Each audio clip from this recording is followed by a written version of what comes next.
гласањето во април на пратениците, кој што бара измени на законот за минерални суровини по скратена постапка и одлуката на Висшиот управен суд на Република Македонија. Оно што се случува во Струмичката котлина со рудник Ловица е истото корпоративно државно сценарио кој што ги предизвика протестите исто така во Фламинго револуција. Ова не е корупција од стара школа, каде што политичар зема несмасно подкупување под маса. Ова е системско регулаторно заробување, целосно вооружување на извршната, законодавната, судската власт за да действуваат како унифициран правен штит за приватниот капитал против експлицитната волја на народот. Стратегијата која што ја пременуваат политичките елити низ целиот Балкан следи прецизна, координирана методологија за заобиколување на демократијата. Заткулисен договор, политичките инсайдери или олигарсите тивко стекнуваат удел во масивен проект, без разлика дали станува збор за канадски концесија за рударство во Македонија или луксузни недвижности во Албанија. Фабрикување криза, извршната власт намерно лошо управува со документација или издава неуредни, полусрдечни поништувања за превремено да го задоволи јавниот гнев, создавајќи лесна можност за корпорациите да се закануваат со меѓународни тужби. Препишување на законот преку ноќ.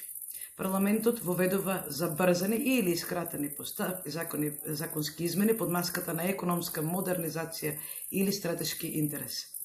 Тие буквално ги препишуваат статутите за да ги намалат еколошките бариери и да ги лишат локалните општини од правото на вето. Чистење на судството. Судовите се вмешуваат, посочуваат на ново прилагодените закони и тврдат дека нивните раци се врзани со владењето на правото.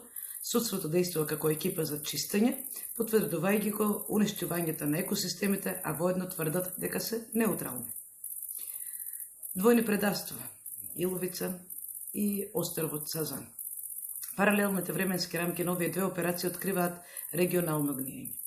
Во Македонија парламентот ја смири јавната дебата за да ги протурка забрзаните измени на законот за минерални суровини и неколку недели подоцна Висшиот управен суд ги искористи тие. И ги искористи така прецизно, ново измислени технички детали за да ги отврди загрешеностите за јавното здравје, да го врати рудникот за злато и бакар Иловица и Штука на Евромакс и да ги остави земјоделските заедници изложени на токсично истекување. Што се зборува дека нема да има токсично истекување. Политичарите избрани да ја представуваат јавност ефикасно ја претворија државата во предаторска агенција за недвижности и екстракција и експлоатација. Тие ја изгубија јавната доверба. Директна порака до Европскиот парламент. И во Скопско, и во Тирана агресивно се возат кампањи за интеграција во Европската Унија, постојано фалејќи се со согласеност со западните вредности. Сепак нивните постапки целосно се спротестуваат на водечките еколошки рамки на Европската Унија, вклучувајќи ги директивите на Натура 2000.